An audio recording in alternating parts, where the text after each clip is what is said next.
Pertolongan datang. Sudah lebih dari 1 minggu Nada tidak pernah lagi muncul di kafeteria. Pintar juga kau, Radit. Apa kini aku sudah tidak punya harapan lagi ya dengannya? Sebaiknya aku menelpon Radit dulu. Aku harus memastikan bahwa Nada sekarang aman dengan Radit. Kalau memang Nada sudah aman dengan Radit, mungkin aku akan ikhlas melepas Nada bersama Radit. Dimas memang selalu datang ke kafeteria setiap hari, menunggu Nada. Tapi sudah seminggu ini, Nada tidak pernah lagi datang ke sana karena Radit setiap hari menjemputnya pulang kuliah. Pakai jatuh segala lagi handphonenya. Dimas selalu meminggirkan mobilnya untuk mengambil handphone yang terjatuh. Saat ini, posisi Dimas sedang menyetir di jalan hendak menuju ke apartemennya. Tunggu. Sedang apa orang-orang itu ya? Ada cewek.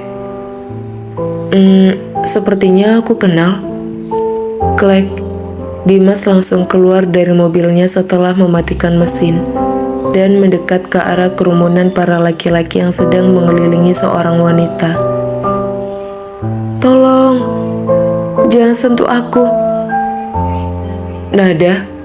Dimas yang menyadari bahwa wanita yang dikelilingi para pria itu adalah Nada, langsung bergegas mendekat untuk menolong Nada. Buk. Tak pakai menunggu lagi, Dimas langsung memukuli kerumunan pria yang ada di sana. Siapa lo berani macam-macam? Satu orang sudah menodongkan pisau kepada Dimas. Melepasin tuh cewek, pinta Dimas kepada seorang dari mereka yang lengannya sudah memegang leher Nada dengan pisau. Pergi lo, kalau masih mau hidup. Emang lo Tuhan bisa nentuin gue kapan hidup kapan mati? Majulah satu-satu sini kalau gentle. Kalau lo kayak ayam beraninya keroyokan, sini maju semua. Gue adepin lo semuanya. Tangan Dimas sudah memanggil-manggil mereka untuk datang. Dan buk. Baku hantam akhirnya terjadi 4 lawan 1. Dimas sendirian dan berusaha untuk mengalahkan 4 orang yang mengerumuninya. Untuk awal, kondisinya imbang. Tapi di pertengahan, 4 orang ini sudah mengalami kelelahan dan mereka tidak bisa lagi mengejar kekuatan Dimas yang masih fit untuk mukulin mereka. Berhenti. Kalau lo nggak berhenti, cewek ini gue habisin sekarang juga. Ancam seseorang yang sudah memegang pisau dan sudah mengarahkan pisau kepada leher Nada. Habisin aja, gue nggak peduli. Lagian juga gue nggak kenal sama dia siapa. Buk. Final touch dari Dimas akhirnya dapat menyelesaikan 4 orang keok. Klik. Dimas lalu mengambil foto 4 orang itu dan kemudian mengarahkan handphonenya kepada seseorang yang sedang memegang leher Nada. Klik. Gue udah dapat foto lo semua ye. Lo mau kabur kemanapun di seluruh Indonesia Raya gak akan bisa lepas.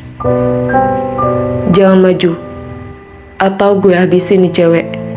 Ancam seorang lagi yang masih memegang Nada, tapi sudah ketakutan karena Dimas masih terus saja maju dan tidak peduli dengan ancamannya, walaupun dia sudah menodongkan pisau kepada Nada. Lo mau tusuk dia? Tusuk deh. Hahaha. Dimas tergelak tawa dan berjalan semakin dekat, membuat orang itu ketakutan dan menjatuhkan pisaunya. Lalu lari terbirit-birit meninggalkan 4 orang temannya yang sudah tak sadarkan diri. Nada hampir terjatuh lemas di lantai apabila Dimas tidak memegang tangannya. Ayo cepetan masuk mobil sebelum mereka semua sadar, seru Dimas agak berbisik sambil membantu Nada untuk berjalan ke mobilnya. Klek. Dimas sudah menutup pintu mobil dan brum, tancap gas sekencang-kencangnya dari lokasi kejadian. Kamu gak apa-apa? Tanya Dimas yang melihat Nada sudah menangis panik saat di mobilnya. Aku nggak apa-apa.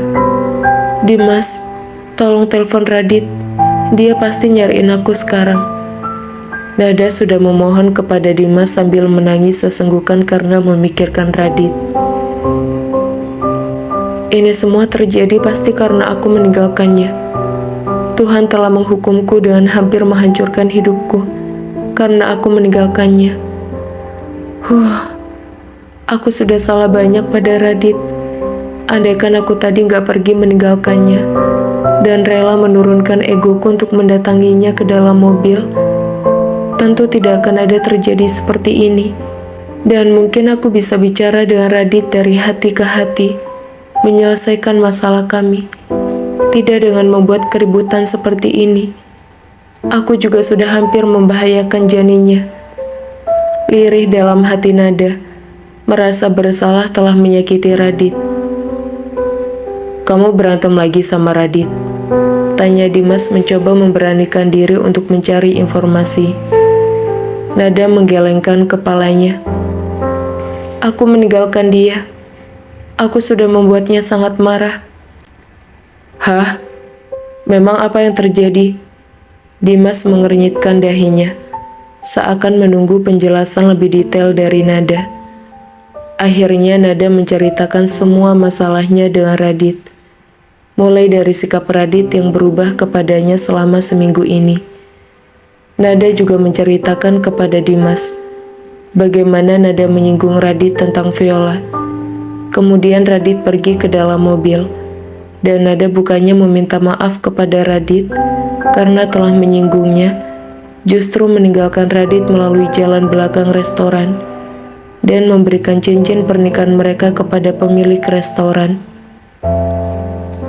Nada juga menceritakan kepada Dimas kekesalannya, sehingga tidak memikirkan sama sekali tentang bayi yang ada di dalam kandungannya, dan pergi dengan berjalan kaki di tengah malam, hingga Dimas menolongnya. Dimas menghela nafas setelah mendengarkan semua yang dikatakan oleh Nada. Dimas belum langsung menanggapinya. Dimas lebih dulu memikirkannya matang-matang. Jadi sekarang Viola sudah tidak tinggal di rumah itu lagi. Nada mengangguk. Jadi kalian tinggal di rumah berdua tapi tidak tinggal dalam satu kamar. Dan Radit tidak pernah mendatangimu setiap malam seperti sebelum-sebelumnya, bukan? Nada mengangguk lagi. Lalu tadi kau menyinggung Radit tentang Viola. Dan Radit sangat marah sekali hingga meninggalkanmu ke mobil. Iya. Kali ini Nada mengangguk dan menjawab. Harusnya kamu tahu kalau Radit itu benar-benar mencintaimu. Kenapa sih kalian sulit banget untuk akur satu sama lain? Dimas menjadi gemas sendiri dengan perlakuan Nada dan Radit. Apa? Kamu bilang dia mencintaiku? Ngomong apa sih dia? Radit bahkan tidak pernah sama sekali mengatakan kalau dia mencintaiku. Gumam Nada di dalam hatinya, tak percaya dengan apa yang baru saja didengarnya dari Dimas. Dimas mengangguk. Radit sangat mencintaimu, tapi sepertinya masih ada yang mengganjal di dalam dirinya, yang membuatnya tidak mau mengatakan perasaannya kepadamu. Dimas yang sudah lama mengenal Radit, tentu saja tahu bagaimana sikap sahabatnya. Hah? Mencintaiku? Hahaha. Nada tergelak tawa, seakan tidak mempercayai apa yang baru saja dikatakan oleh Dimas. Kau boleh mempercayaiku atau tidak, tapi aku yakin 100% kalau Radit sangat mencintaimu. Kau sudah sangat melukai dirinya. Radit juga mungkin sudah sering melukaimu. Tapi itu semua terjadi karena kalian tidak pernah mau menurunkan ego kalian. Dimas bicara sambil membayar tiket parkir masuk ke dalam kawasan pantai. Kita ke pantai yang waktu itu.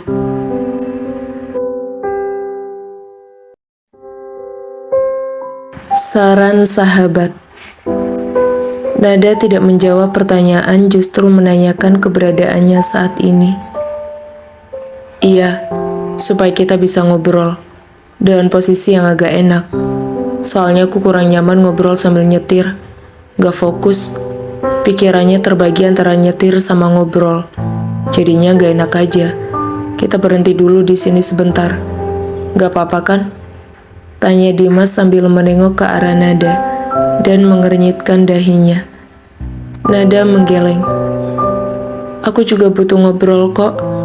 Soalnya udah 1 minggu ini aku pengen banget ngobrol sama Radit semuanya. Tapi dia cuek banget ke aku. Jadinya aku gak berani ngomong apa-apa. Aku pengen protes sama sikapnya. Tapi aku takut juga kalau dia nganggep aku terlalu cerewet atau apa? Dimas penasaran, karena Nada tiba-tiba berhenti bicara. Radit sering bilang kalau dia lebih tua 14 tahun daripada aku. Jadi aku khawatir kalau aku bicara macam-macam, nanti aku dibilang anak kecil sama dia.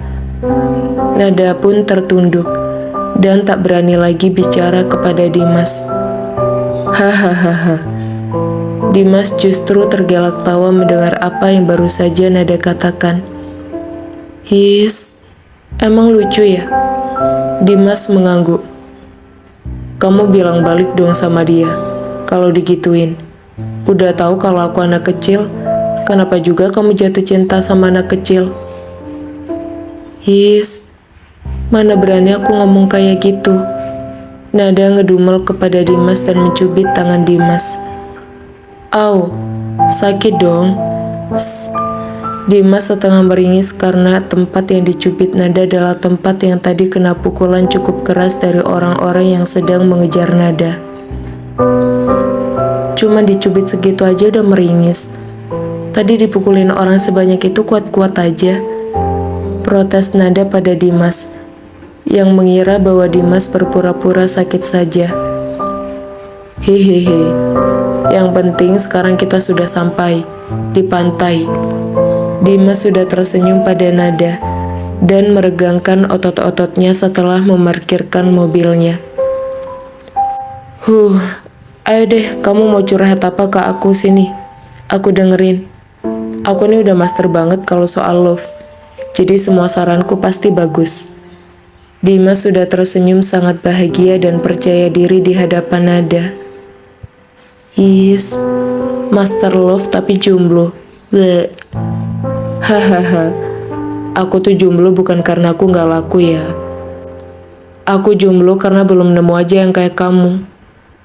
Gombal. Dikit. Mumpung yang punya kamu gak ada. Kalau ada aku udah digebukin sama dia. Hahaha.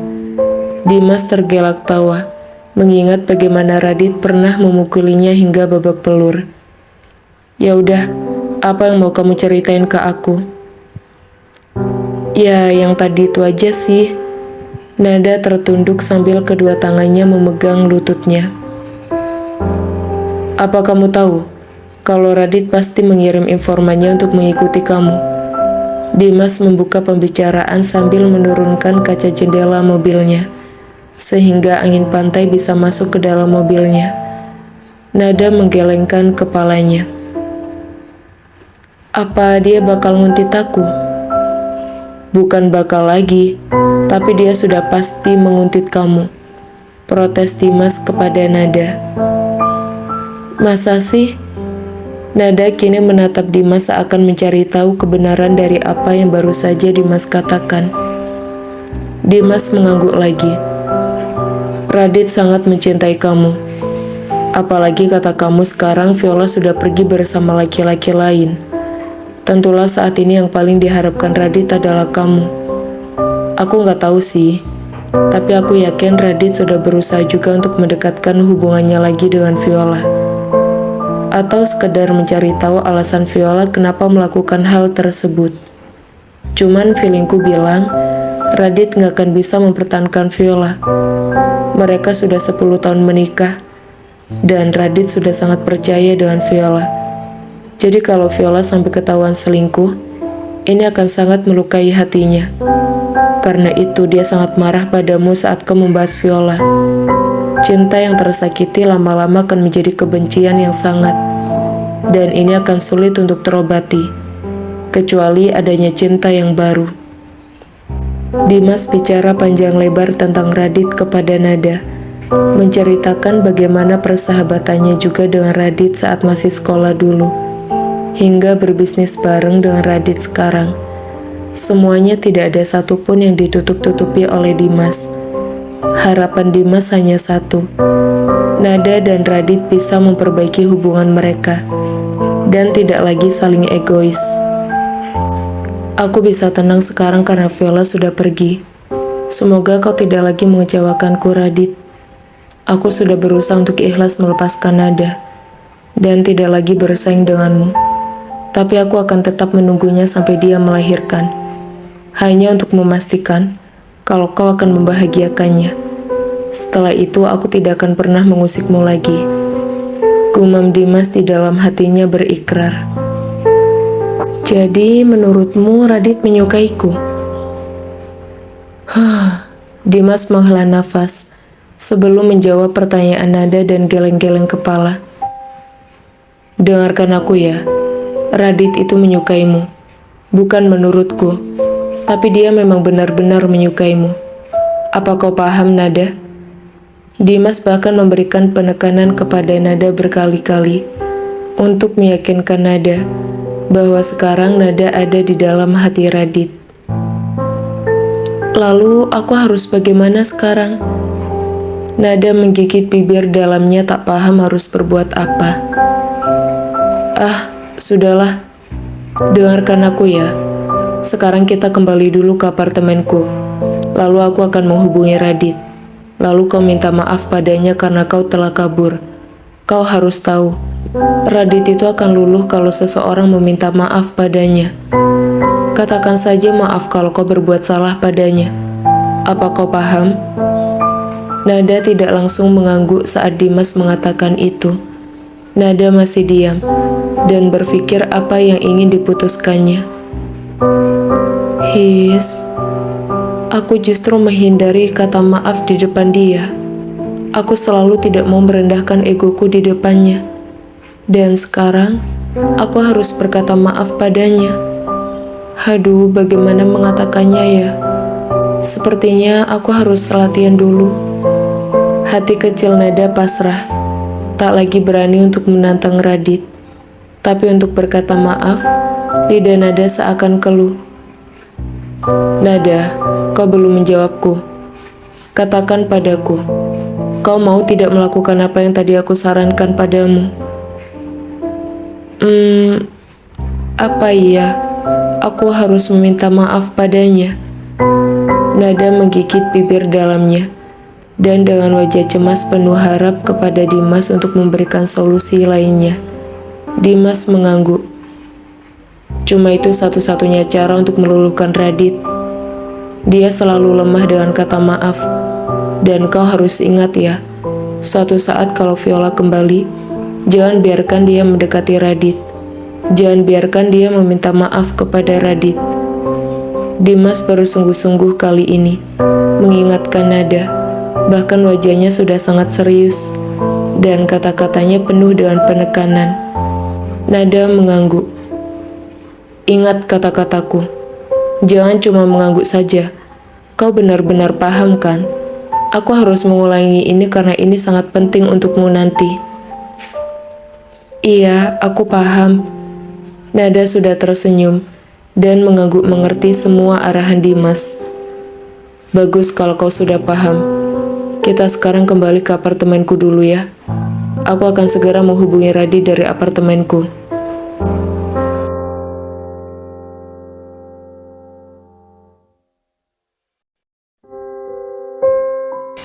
Masa bodoh dengan masa lalu. Nada mengangguk setuju. Tapi bisa nggak kita mampir ke gerai KFC dulu? Mau beli ayam lagi? Nada mengangguk antusias. Aku sudah lapar sekali. karena orang-orang tadi yang hampir saja berbuat jahat padaku, membuat tenagaku jadi habis, dan sekarang perutku sangat lapar. Keluh nada pada Dimas, dengan wajahnya yang sudah menunjukkan sangat kelaparan. Tenang aja, nanti aku mampir ke KFC, kamu mau beli ayam sebanyak apapun juga silakan. Hihihi, makasih ya. Nada sudah tersenyum sumringah dengan apa yang baru saja dikatakan oleh Dimas, lalu melanjutkan lagi kalimatnya. Tapi aku pinjem dulu uang kamu ya. Nanti aku minta Radit buat ganti uang kamu. Hehehe. Haduh, Radit, istri lu udah kayak bocah banget dah ah. Dimas teriak di dalam mobilnya, karena sudah gemas sekali dengan permintaan Nada, dan wajah Nada yang sudah sangat imut memohon kepadanya untuk ayam KFC. Siapa bilang kalau aku bocah? Aku sudah kuliah tingkat 3 loh. Nada mencibir pada Dimas, tak ingin lagi dikatakan bocah. Hei, apa kamu lupa? Aku itu seumuran sama Radit. Usiaku itu sudah 14 tahun bedanya sama kamu. Jadi menurut aku, kamu itu bocah. Karena waktu aku umur 14 tahun, kamu tuh masih orok. Giliran Dimas yang mencibir kepada Nada. Kamu tuh yang gak ada bedanya sama temen kamu. Dasar dua manusia aneh. Gerutu Nada kesal sekali kepada Dimas. Hahaha, udah tahu kalau aku aneh, sahabat aku aneh juga. Ngapain kamu deket-deket sama aku, sama sahabat aku, sampai nikah lagi sama sahabat aku? Celetuk Dimas skenanya kepada Nada, yang membuat Nada semakin geram kepada Dimas. Kamu juga yang ngejar-ngejar aku. Lagian juga, aku tuh gak bakalan nikah sama dia kalau misalkan... Nada tidak lagi melanjutkan kalimatnya, dan langsung diam 1000 bahasa, seakan tak ingin lagi membahas candaan mereka berdua. Kok diem? Gak apa-apa, jawab Nada singkat. Aku kan sahabat kamu. Jujurlah sama sahabat sendiri. Aku gak apa-apa, cuma tadi aku hampir salah bicara aja. Nada tersenyum pada Dimas. Tolong ambilin di laciku dong tempat kacamataku. Dimas panik dengan penglihatannya yang bermasalah. Iya, kamu tumben gak pakai kacamata? Aku pakai lensa kontak ini, tapi kok kayaknya buram ya. Sebentar kita berhenti dulu ya. Aku membuka lensa kontaknya, terus mau ganti pakai kacamata aja. Akhirnya Dimas berhenti dulu ke pinggir dan membuka lensa kontaknya, sedangkan Nada membuka laci di depannya untuk mengambil tempat kacamata Dimas, lalu menyerahkannya pada Dimas. Ini, Nada mengambil sesuatu di laci mobil Dimas yang sangat familiar baginya. Kamu serius amat liatin apa sih? Dimas mengernyitkan dahinya, lalu melihat ke arah mata Nada menatap. Foto ini, Nada tidak melanjutkan kalimatnya, hanya menunjuk kepada foto yang ada di dalam laci dashboard milik Dimas. Oh, foto itu. Hahaha. Itu foto pengesahan perusahaannya Radit loh. Itu perusahaan pertama yang Radit bangun saat dia pulang dari London. Dia berusaha banget buat bangun perusahaan itu, sampai jatuh bangun tetap dilayaninya. Dan perusahaan itu menjadi perusahaan besar sekarang. Tapi sayangnya, perusahaan itu dijegal oleh keluarganya sendiri. Mereka berusaha sekuat tenaga untuk menghancurkan Radit, supaya Radit mau menikah dengan seseorang dan memberikan keturunan dari benihnya sendiri. Dimas menceritakan sebuah foto di mana di situ ada Radit bersama dirinya dan Ando dan latar belakang sebuah perusahaan telekomunikasi. Oh Tuhanku, wajah ini sepertinya gak asing lagi. Ternyata orang itu ada di sampingku selama ini. Aku ingat sekali nama perusahaannya. Pantas saja dia melihat semua kertas-kertas itu sangat serius saat kami di rumah ayah. Ternyata dia adalah orangnya. Apa-apaan aku ini? Kenapa selama ini seperti tak mengenalinya? Memalukan sekali. Aku sama saja menyatakan cintaku pada Radit secara terang-terangan. Nada yang menyadari bahwa foto Radit yang masih berusia 24 tahun itu sangat mirip dengan orang yang membantunya membetulkan sepeda, membuat Nada yakin bahwa Radit adalah pria itu. Detak jantung Nada berdegup kencang. Ada rasa bahagia karena orang yang dinikahinya adalah cinta pertamanya. Ada rasa sedih karena hubungannya dengan Radit saat ini sangat complicated. Dan malu ketika Nada menyatakan cintanya secara langsung kepada pembagi brosur yang tak lain adalah Radit sendiri. Semua rasa itu bercampur aduk di dalam hati Nada, membuat perasaannya bagaikan nano-nano. Nada, kok kamu diem aja sih? Dimas sudah kembali menyetir mobilnya menuju KFC. Tapi Dimas menatap Nada yang hanya diam saja memperhatikan foto yang ada di tangannya saat ini. Enggak. Kalau boleh tahu, waktu bangun perusahaan itu, apa Radit sudah menikah dengan Viola? Tanya Nada lirih. Dimas mengangguk. Radit sudah memboyong Viola ke Indonesia sejak pertama kali kembali dari London. Kenapa sih? Dimas makin kepo dan agak heran dengan sikap Nada. Saat itu dia pasti menolongku hanya karena kasihan padaku ya. Karena saat itu dia pasti sangat mencintai istrinya, bahkan membawa istrinya sejak pertama kali kembali ke Indonesia. Sudahlah. Toh saat itu usiaku masih 10 tahun dan aku tidak mungkin bisa membahagiakannya. Aku harusnya bersyukur karena sekarang aku sudah dipertemukan lagi oleh takdir dengannya. Aku bisa melihat wajahnya setiap hari. Aku bisa makan bersamanya setiap hari. Bahkan setiap hari dia mengantarku ke tempat kuliah dan menjemputku juga. Kenapa aku harus memikirkan masa lalunya dengan istrinya? Toh sekarang istrinya tidak kembali, dan aku juga kan istrinya. Bagaimanapun juga, dia telah menikah denganku. Jadi aku memiliki hak yang sama dengan yang dimiliki Nyonya Viola. Ada senyum di bibir Nada yang sudah mulai menerima keadaannya. Hei Nada, kau bengong lagi ya? Apa sih yang lagi kau pikirkan?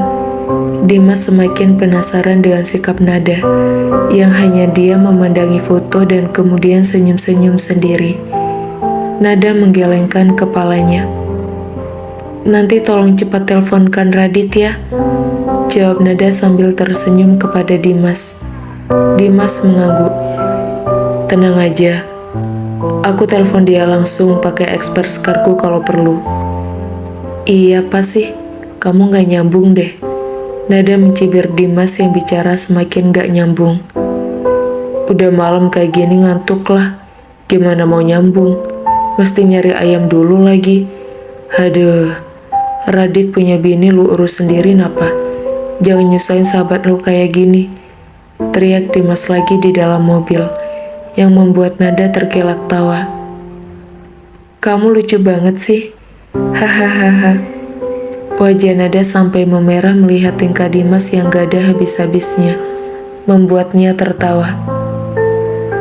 Makanya, kata aku juga kalau kamu ketemu sama aku duluan, pasti kamu jatuh cintanya sama aku, bukan sama Radit.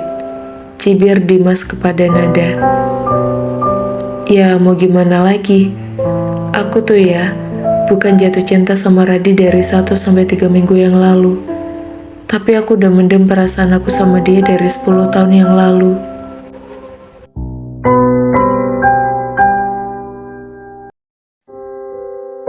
Sahabat lama. Hah? Jadi kamu udah mendem perasaan kamu duluan? Dimas seakan tak percaya dengan apa yang baru saja dikatakan oleh Nada. Ada deh. Mau tahu aja urusan orang? Wait, mau tahu lah. Kalau ngasih taunya setengah-setengah kayak gini, mending gak usah kasih tahu sekalian. Udah selalu bikin orang penasaran tuh. Emang kamu mau aku mati penasaran, terus nanti gentayangin kamu? Jawab Dimas Asal kepada Nada. Nada menggelengkan kepalanya. Males banget kalau kamu udah mati aku mesti ngeliat kamu lagi. Jangan datang-datang ke aku, gak guna. Udah cepetan cari ayamnya. Aku udah lapar terus ngantuk nih. Tuh di depan baru kelihatan gerainya. Dimas menunjuk pada pelang besar bertuliskan KFC dan membuat hati Nada begitu senang. Akhirnya sepanjang jalan pulang menuju apartemen Dimas, mereka tidak banyak lagi mengobrol. Yang mereka lakukan hanyalah sibuk dengan urusan masing-masing. Dimas sibuk menyetir mobil, sedangkan Nada sibuk memakan ayam yang baru dibeli oleh Dimas. Karena rasa lapar, Nada sudah tidak tertahankan lagi, sehingga Nada memakan sangat cepat sekali. Ayam-ayam itu sudah habis saat mereka sampai di basement parkiran mobil di apartemen Dimas. Tit. Pintu apartemen Dimas terbuka, dan Nada langsung masuk ke dalamnya. Duduk di tempat biasa dirinya duduk, yaitu di sofa tamu. Tunggu sebentar ya, aku mau ganti baju dulu. Dimas bicara sambil melangkah ke arah kamarnya. Jangan lupa teleponin Radit ya. Aku khawatir banget dia cari-cari aku gak ketemu. Nanti dia stres sendiri. Nada yang juga panik memikirkan Radit mengingatkan Dimas sekali lagi supaya tidak lupa. Siap, beres. Nanti aku hubungin dia. Aku harus persiapkan dulu semuanya sebelum aku hubungin Radit. Radit pasti sudah sangat emosi karena kamu ada lagi di apartemenku. Gumam Dimas di dalam hatinya, dan kepalanya sudah sangat sibuk sekali, memikirkan alasan yang dapat diterima Radit karena membawa Nada ke dalam apartemennya. 15 menit Dimas habiskan untuk membersihkan dirinya, dan juga mengkompres wajahnya yang sedikit lebam, karena habis kena pukul tadi. Dimas segera mengambil handphonenya untuk menghubungi Radit. Tapi, ting tong. Belum sempat Dimas mencet nomor Radit, suara bel sudah berbunyi. Klek. Baru ditinggal 15 menit mandi, udah tidur di sofa. Seneng banget sih kamu tidur di sofaku. Hahaha. Dimas yang baru saja menutup pintu kamarnya tertawa kecil, melihat Nada yang sudah tertidur di sofa, dengan posisi yang sama seperti saat Nada tidur di apartemennya dulu. Ting tong. Gak sabaran banget sih. Dimas sudah geleng-geleng kepala, menebak siapa yang sudah datang ke apartemennya. Klek. Dimas segera keluar dan menutup pintu apartemennya dari luar setelah membuka pintunya dan menaruh jari telunjuk di bibirnya, menandakan pada orang yang baru datang ke apartemennya untuk tidak berisik. Jadi dia hubungin lo. Radit sudah memegang kerah baju Dimas dan bersiap untuk memukul wajah Dimas. Wait. Dimas menangkis pukulan Radit, lalu melanjutkan kalimatnya. Easy man, gue bisa jelasin semuanya. Senyum Dimas ke Radit sambil memberikan foto di handphonenya. Orang-orang yang tadi dipukulinya, dan ada yang hampir kena tusuk pisau di lehernya. Loh, Radit tidak melanjutkan kalimatnya. Hanya dia menatap layar handphone Dimas. Lo hutang nyawa 2 kali sama gue, men. Kalau handphone gue nggak jatuh, gue nggak bakalan berhenti di tempat itu, dan gue nggak bakalan tahu gimana nasibnya Nada di sana. Tuhan masih nolongin dia, men. Mau sampai kapan sih lo berdua berantem kayak gini terus? Mau sampai kapan lo mau nyoba buat ngebunuh dia? Istri lo Viola udah nyoba buat menenggelamkan dia waktu gue datang ke rumah lo, dan sekarang lo hampir bikin dia dipakai sama 5 orang bergilir. Sebenarnya lo maunya apa sih? Gue udah bilang sama lo, Kalau emang lo gak sayang sama dia, lepasin dia. Gue bersedia buat nampung. Kalau emang lo sayang sama dia, kenapa lo gak coba buat nurunin ego lo sih? Dia masih kecil, men. Usianya hampir setengah di bawah kita. Coba lo pakai cara lain buat nenangin hati dia. Dimas bicara dari hati ke hati dengan Radit di apartemennya, masih sambil menunjukkan foto Nada yang sangat ketakutan saat orang-orang yang tadi ditemui Dimas mencoba berbuat yang tidak baik padanya. Untuk beberapa saat, Radit hanya diam dan tidak mengatakan satu kalimat pun. Jantungnya masih berdetak kencang melihat foto yang baru saja ditunjukkan oleh Dimas. Tentunya Radit juga merasa sangat bersalah dan membenarkan apa yang dikatakan Dimas. Makasih ya lo udah nolongin dia. Tadi gue benar-benar kebawa emosi. Radit sudah tidak lagi emosi kepada Dimas setelah tahu apa yang terjadi kepada Nada. Yang ada sekarang adalah perasaan hutang budi karena pertolongan Dimas. Udahlah, gak usah dipikirin lagi. Dimas menepuk lengan Radit dan tersenyum kepada Radit. Masuk ke apartemen gue yuk, kita minum dulu. Lagian dia juga baru tidur. Tunggu aja 2-30 menitan lah, atau sejaman. Biar dia bisa istirahat dulu baru lo pulang. Soalnya tadi gue tinggal baru 15 menit dia udah ketiduran. Kayaknya dia benar-benar kecapean. Saran dari Dimas yang diaminkan oleh Radit. Dan kemudian, keduanya masuk ke dalam apartemen Dimas. Radit yang melihat Nada sedang tidur, meminta selimut kepada Dimas, lalu menyelimuti Nada. Kemudian Radit berjalan ke balkon menemui Dimas yang sedang menikmati minumannya. Habis kejadian tadi dia udah nguber-nguber gue buat hubungin lo, Dit. Tapi sengaja gue tahan dulu. Gue ngajak dia ngobrol dulu, supaya kejadian kayak gini gak keulang lagi nantinya. Ucap Dimas setelah menenggak minumannya. Tadi emang salah gue sih. Gue akuin, tadi gue kebablasan. Kemarahan gue sama Viola gue lemparin ke dia semua. Radit cukup gentle untuk mengakui kesalahannya. Dan kemudian Radit menceritakan semua yang telah terjadi antara dirinya dan Viola. Dan juga perasaannya terhadap Viola, termasuk hubungannya dengan Nada. Mereka berdua larut dalam obrolan antara dua orang sahabat lama yang saling pengertian dan memberikan saran kepada sahabatnya yang sedang mendapatkan masalah.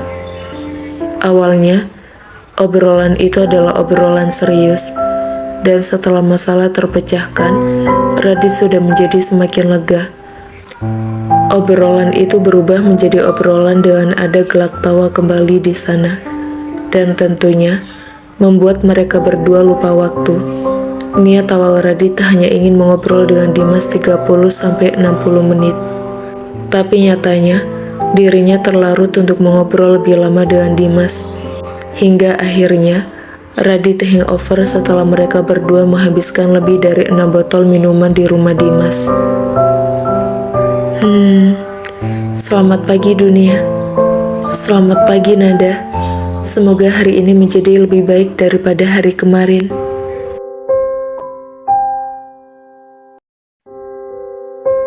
Bisakah minta baik-baik?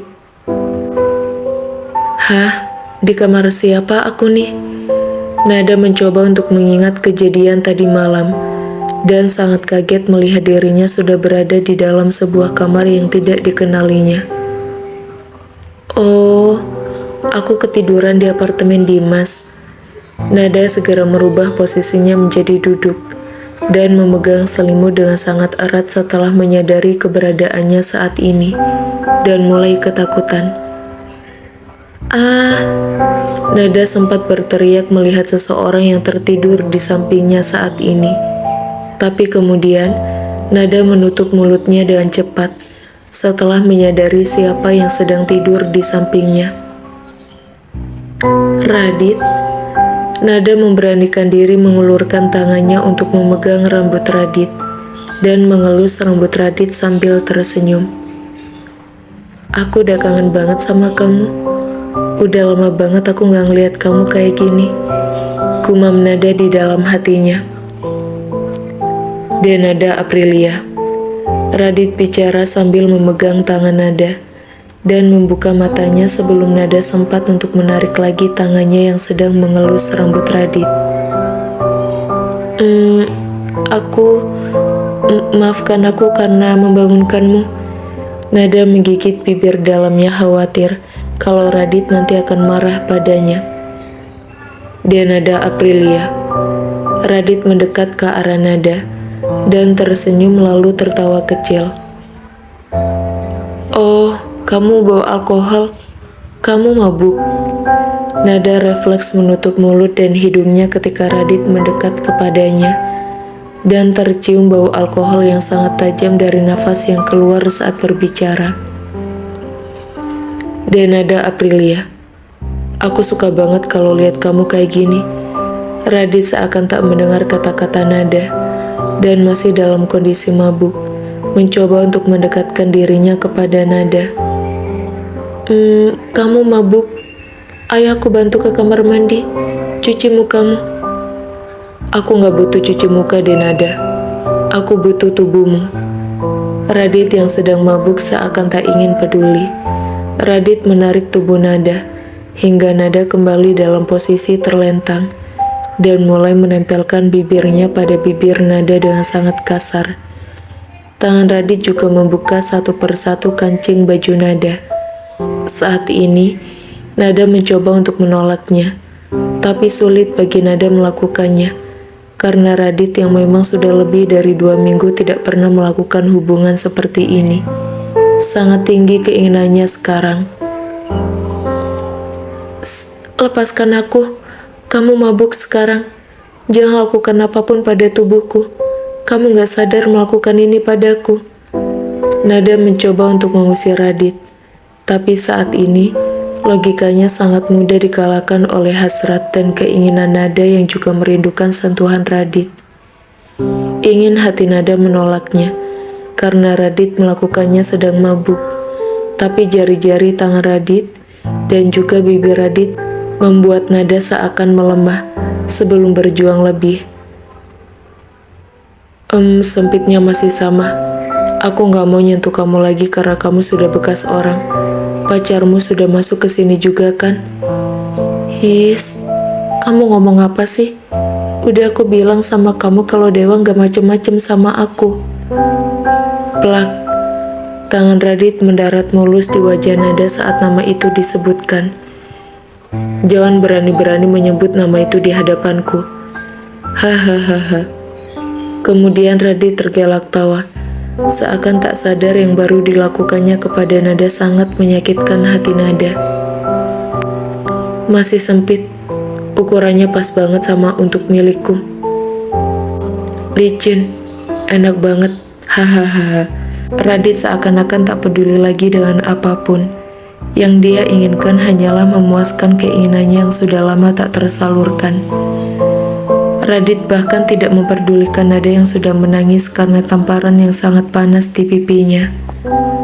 Nada tidak mudah untuk menangis sebetulnya, tapi entah kenapa, tamparan Radit saat ini yang sebenarnya lebih ringan daripada luka-luka yang diberikan oleh Radit dulu pada tubuhnya, membuat hati Nada sangat tersakiti, dan air matanya pun tak bisa ditahan lagi. Tubuh Nada masih merespon positif terhadap apa yang dilakukan Radit, walaupun hati Nada sudah tidak ingin melakukan aktivitasnya bersama Radit sekarang. Radit melakukan hubungannya kali ini betul-betul tanpa memikirkan perasaan Nada, hingga akhirnya dia mendapatkan kepuasan dan langsung ambruk di samping tubuh Nada. Dengan tangannya masih mendekap tubuh Nada, Radit hanya tertawa melihat tangisan Nada dengan lidahnya mencicipi air mata Nada yang mengalir di pipi Nada. Air matamu terasa asin. Aku suka dengan tubuhmu hari ini. Rasanya masih sama. Sempitnya juga masih sama. Dan yang bagian atas ini, dengan tangan Radit memegang 2 puncak tertinggi Nada. Masih kenyal. Dan masih sama. Walaupun aku tahu kamu sudah memberikan semuanya kepada pacar kamu di belakangku. Dasar wanita murahan. kau berlari dari satu laki-laki ke laki-laki lainnya dan memuaskan mereka dengan tubuhmu yang sangat menarik ini. Kata-kata Radit sebelum Radit tak sadarkan diri di samping tubuh Nada betul-betul menyakitkan hati Nada. Malam tadi, saat Radit sudah mulai mabuk, dirinya mengangkat tubuh Nada ke dalam kamar milik Dimas. Dimas sudah menyuruh Radit untuk membawa Nada pulang. Tapi Radit yang sudah hangover tetap memaksa ingin menginap di rumah Dimas. Hingga akhirnya mengangkat Nada pindah ke dalam kamar Dimas. Melihat sahabatnya sudah seperti itu, akhirnya Dimas mengalah dan memilih untuk tidur di sofa. Apalagi malam tadi, Radit juga sudah memaki-maki Dimas dan menunjukkan rasa cemburunya yang berlebihan saat dirinya mabuk. Berkali-kali wajah Dimas pun kena pukul oleh Radit. Jangan pergi, temani aku tidur. Kau jangan khawatir. Aku pasti akan membayarmu asal kau mau menemaniku tidur sekarang. Radit memang sudah memejamkan matanya, tapi tangannya masih berada di atas tubuh Nada. Dan ketika Nada ingin bangun untuk membersihkan dirinya, Radit memegang erat tubuh Nada, seakan sadar bahwa Nada ingin pergi dari tempat tidur. Aku tidak membutuhkan uangmu, lepaskan aku, jawab Nada yang masih menangis sesenggukan. Kenapa di saat aku ingin memperbaiki hubunganku denganmu, kau selalu merendahkanku seperti ini? Kata-katamu sangat menyakitiku. Kau benar-benar menganggapku menjual diriku kepada dewa. Dan sekarang, kau memaksa menggunakan tubuhku di saat kau sedang mabuk. Aku sangat mencintaimu, Raditya. Tapi aku tidak ingin kau memperlakukanku seperti ini. Mintalah padaku dengan cara baik-baik, dan jagalah ucapanmu. Mungkin kita bisa berdamai kalau kau melakukan itu padaku. Gumam Nada dalam hatinya. Nada tidak mengatakan ini langsung kepada Radit, karena Radit sedang mabuk, dan tak ada gunanya bicara dengan orang mabuk. Jangan pergi deh Nada, aku sangat membutuhkanmu. Aku tidak peduli kalau pacarmu itu sudah menyentuh tubuhmu, dan memasukkan miliknya ke dalam tempat favoritku dari tubuhmu. Aku ingin kau tetap di sisiku. Jangan pernah tinggalkan aku. Temani aku di sini. Temani aku membesarkan anak-anak kita. Radit tetap memegang tubuh Nada dengan sangat kencang dan seakan tak ingin melepaskannya. Radit bicara di saat Nada ingin mengangkat tangan Radit dari tubuhnya dengan kondisi Radit masih mabuk sambil memejamkan matanya. Akhirnya ada kata-katamu yang bisa menyejukkan hatiku. Walaupun kata-katamu juga menyakitiku di awal. Tapi karena kata-kata terakhirmu ini, aku akan bertahan di sini, menunggumu bangun dan menunggu penjelasan darimu saat kau sadar nanti.